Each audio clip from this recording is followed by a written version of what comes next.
세부적인 내용을 조금씩 더 말씀드리겠습니다. 그래서 여기 보면 장 미생물 중에 이제 분포가 있는데 이런 장 미생물의 분포에 따라서 유익균이 충분하게 또 있어야 또 유해균을 억제를 하거든요.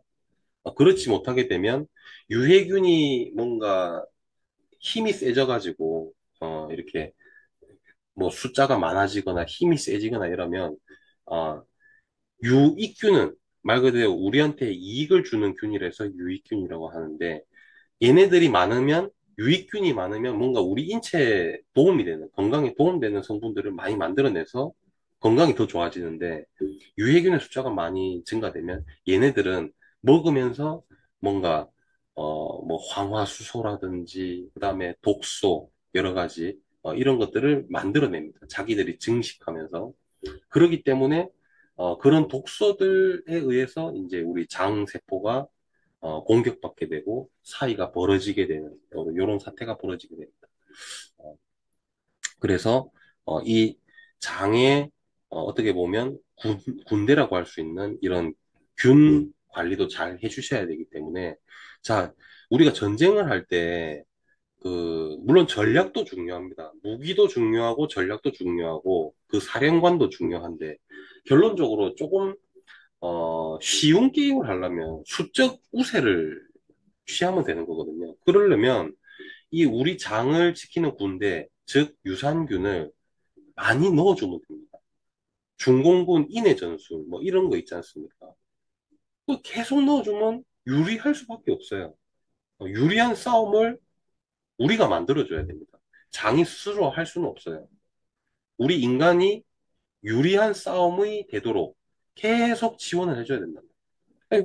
유산균 먹기만 하면 돼요. 자주. 유산균, 너무 많이 먹으면 어떻게 되는 거 아닌가요? 뭔가 좀 부담스럽지 않나요? 아닙니다. 저는, 아무리 우리 제품이라도 많이 먹으면 안 되는 건 많이 먹으면 안 된다라고 말씀드리는 사람이거든요. 음, 하나만 먹어야 되는 건 하나만 먹으라고 하고, 말씀드리는데, 유산균 제품은 사실 많이 먹으면 많이 먹을수록 좋습니다. 그래서 유산균은 또 그렇다고 한 번에 뭔가 팍 몇십 포를 듣는 것보다 자주, 한 포씩 자주 이렇게 심심할 때마다 뭐 과자 하나 주워 먹듯이 그런 식으로 유산균은 계속 지원을 해줘라, 장이. 장이 유리한 싸움을 할 수 있도록 해줘라. 그러면, 유해균으로부터 발생되는 이런 독소들에 의해서 염증이 잘 안 생긴다.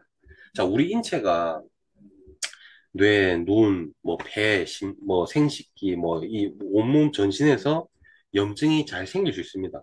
다 생길 수 있는데 가장 많이 생기는 게 장입니다. 우리 인체에서 염증이 가장 많이 생기는 게 장이고 장 중에서도 대장이에요.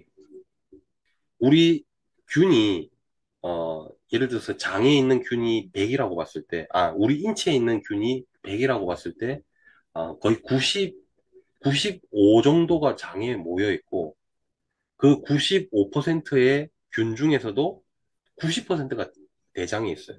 그냥 결론적으로 대장의 균이 제일 많다는 겁니다. 우리 인체에서. 그렇기 때문에, 그 대장에서의 싸움이 굉장히 제일 치열하다고 보면 돼요.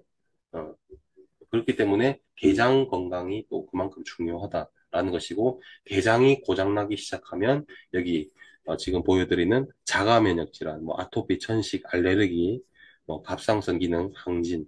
자, 갑상선 기능이 저하가 되는 게 있고 항진이 되는 게 있지 않습니까? 보통 저하가 되는 거는 노화 현상입니다. 하지만 항진이 되는 거는 내 면역 세포가 갑상선을 계속 공격하는 거야, 그냥. 헷갈려가지고. 그러니까 면역계가 교란이 돼가지고 내 면역 세포가 갑상선을 막 공격하다 보니까 이 호르몬이 막 울컥울컥 많이 나오는 거예요. 그러니까 밥을 많이 먹어도 이 갑상선 기능이 항진되면 살이 쭉쭉 빠집니다. 반대로 갑상선 기능이 저하가 되면 아무리 운동을 해도 효율이 안 나요. 음. 그래서 이 갱년기가 있으시거나 장이 안 좋으시거나 이러신 분들 중에 나는 운동도 하고 막 먹는 것도 조절을 하는데 도저히 안 빠지고 오히려 살이 찐다 이런 분들은 이 장을 고치는 것부터 하셔야 돼요. 그래야 어, 자기가 노력한 대비 이제 다이어트도 훨씬 효과가 좋아지게 됩니다. 그래서 이제 이런 자가 면역 질환, 그다음에 이런 간 질환, 장 질환, 그다음에 이런 뇌 질환부터 시작해서 심혈관, 대사 질환. 아니, 사실 뭐 여기에 적어 놓은 거 이외에도 하여튼 전신 우리가 알고 있는 모든 질병들이 다 생긴다고 보면 되겠습니다. 왜냐하면 질병의 근원이 결국 염증이고 그 염증이 장에서부터 생기기 때문에 그렇습니다. 어, 마이크로바이옴 밸런스가 붕괴되면 장에서 염증이 생기고 그 세포가 손상이 되다 보면 호르몬을 정량을 못 만들어내고 부족하게 되죠. 그래서 뭐 이런 세로토닌 같은 행복 호르몬도 부족하게 되고 그러면 멘탈이 흔들립니다. 어, 정신 건강이 안 좋아지고 우울증이 잘 오고 공황장애가 잘 오게 됩니다. 그래서 공황장애, 우울증, 불안증 있으신 분들은 반드시 장을 케어를 먼저 해야 됩니다.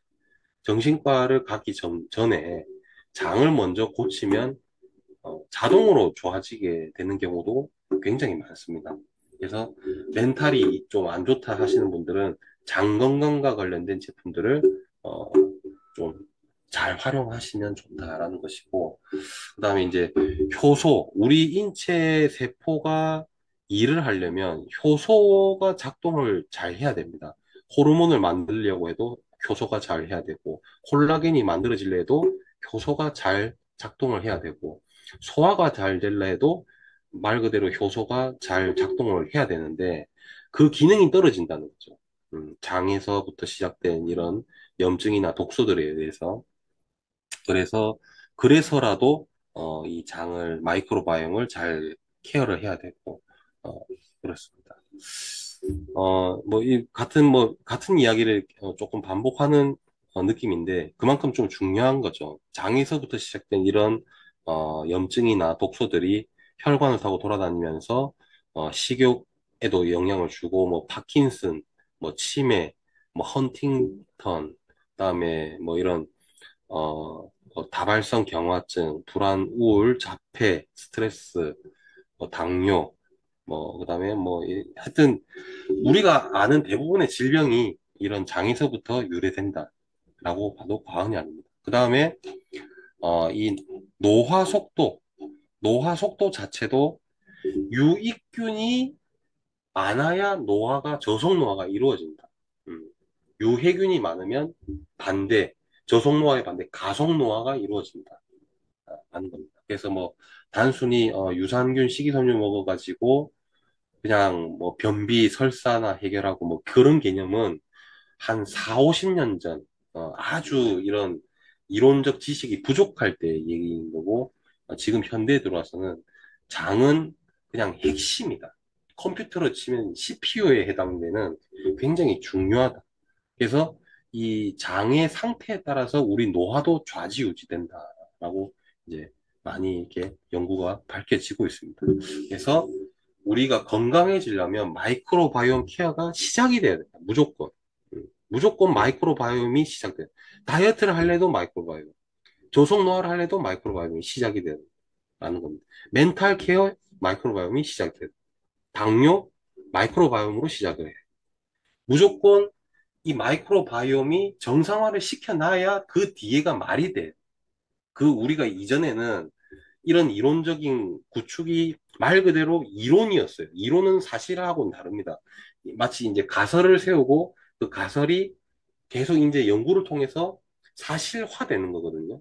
그래서 사실 이 장이랑 뇌랑 연결되어 있다. 장뇌축 팩트가 아니고 장내축 이론이었어요. 가설을 누군가가 세웠고 어느 연구자가 세웠고 그것들을 하나하나 검증해 나가다 보니 맞더라라는 거죠. 그래서 이제 장내축 이론이 아니라 이제 장내축 팩트가 됐습니다. 지금 현대는. 자, 그래서 마이크로바이옴 케어를 하려면 요 네 가지 요소가 필요하더라. 제일 먼저, 자, 그럼 마이크로바이옴이 시작인데 그 시작은 뭐로 할 건데? 효소라는 겁니다. 일단 장 건강이 안 좋아지는 가장 큰 원인 중에 하나가 소화가 덜 된 음식이 내려가면서부터 시작돼요. 자, 그게 이제 우리가 충분히 오랫동안 씹어라, 저작작용을 충분히 한 다음에 삼켜라 라고 하는 이유가 소화를 잘 시켜라. 저작작용을 해야 침이 나오거든요. 그 침을 충분히 나오게 해서 음식물과 섞이게 한 다음에 위로 내려보내야 위에 부담도 줄어들고 소화도 빠르게 잘 되는, 그래서 소화가 덜 된 음식이 소장으로 내려갈 일을 없애줘라, 요 얘기거든요. 근데 요즘 뭐 다 바쁘시고 식사 시간이 이렇게 길지 않다 보니까 점점 짧아지죠, 옛날보다. 그러다 보니까 소화가 덜 되는 음식들이 이제 장에 내려가면서부터 어, 서구화된 음식이 우리 건강에 안 좋다. 요 말 안에는 이 소화가 빨리 안 되는 이 고칼로리 음식들이 또 패스트푸드잖아요. 또 패스트푸드 금방 나와가지고 또 금방 먹고 또 빨리 이렇게 하다 보니까 이 소화적인 측면에서는 점점 안 좋아지는 형태로 바뀌고 있다는 거예요. 그래서 이러한 소화가 덜 된 음식이 내려가면서부터 발효가 되는 것이 아니라 부패되면서 나오는 독소. 그 독소가 장을 공격하고 장을 벌어지게 하고 변이 그 벌어진 틈으로 내려가게 해서 혈관으로 들어간다는 거죠. 자, 그래서 이런 일을 막기 위해서는 효소를 반드시 좀 식후에 바로 드셔줘라. 그리고 여기에 뭐 네 가지만 있지만 효소 드실 때는 비타민 C하고 같이 드시는 게 좋습니다. 왜냐하면 우리가 이제 먹는 그 음식들 중에 첨가물이 굉장히 우리가 은연중에 계속 먹고 있거든요. 그 첨가물들이 특정 아미노산과 우리가 이제 근육을 유지하기 위해 건강을 위해서 단백질 많이 챙겨 드시잖아요. 근데 그 단백질에 들어있는 아미노산 일부 아미노산이랑 식품에 그 첨가된 맛을 좋게 하기 위해서는 뭐 보존을 잘하기 위해서는 첨가물이랑 만나면 발암물질이 돼요. 그 발암물질을 중화시킬 수 있는 어떻게 보면 유일한 물질 중에 하나가 비타민 C입니다. 그렇기 때문에 식사하실 때 비타민 C를 꼭 드셔라 라는 것이고 또 소화가 잘 되어야 되기 때문에 효소를 꼭 식후에 드셔라 라는 말씀을 좀 드리는 겁니다. 자, 그 다음에 이제 아까 말씀드린 든든한 지원군, 유산균을 자주 공급해줘서 장에서 우리 균이 유리한 싸움을 할 수 있게 내가 뭐 그 정도 도와주는 건 쉬운 일이지 않습니까? 그 다음에 이제 보급, 전쟁을 할 때 군수 물자 보급도 굉장히 중요하죠. 군인들만 투입을 계속하면 그 사람만 있으면 어떡하겠어요? 무기가 있어야 되고 또 먹을 것도 충분히 먹어줘야 힘을 내 가지고 싸울 거 아니겠습니까? 그 유산균의 먹이가 바로 식이섬유다라는 겁니다. 그래서 이제 식이섬유는 굉장히 또 다양한 기능을 하죠. 이 유산균의 먹이가 되어서 든든한 군수 물자가 되기도 하고, 그다음에 이 식이섬유가 발효되면서 단쇄 지방산이 또 만들어지기도 해요. 이 단쇄 지방산이 또 굉장히 중요한 물질인데, 이 장에 특히 그 대장의 에너지원이 되면서 또 때로는 신호물질로 활용되기도 해요. 신호물질, 이게 뭐냐면 우리가 뭔가 뇌에서 신호를 보내야 뭐 우리가 제가 지금 말도 하기도 하고 눈도 꿈뻑꿈뻑거리기도 하고 고개도 이렇게 막 하기도 하는 게 모든 것들이 신호 물질이 분비가 돼야 되거든요. 음. 그 신호 물질이 되는 게 또 단sve지방산. 그러니까 식이섬유가 신호 전달 물질이다라고 생각하셔도 상관없어요. 근데 식이섬유 자체가 신호 전달 물질이 아니라 미생물에 의해서 발효가 돼서 분해가 된 식이섬유. 예, 식이섬유가 분해가 된 것이 미생물에 의해서 분해가 된 것이 분해가 되어 가지고 좀 가공된 거죠. 조금 뭐 이제 쉬운 표현으로 하면 미생물이 먹고 싼 똥이에요, 똥. 어, 그걸 좀 어려운 말로 대사산물이라 그러는데 그 대사산물 중에 일부가 단쇄지방산이라는 물질입니다. 그래서 이 단쇄지방산이 굉장히 중요하다. 다이어트에도 도움되고, 요거는 뭐 제가 앞전에 강의할 때도 한번 말씀을 드렸는데, 또 요거에 대해서 집중적으로 얘기하는 시간을 통해서 다시 또 말씀을 좀 드리겠습니다.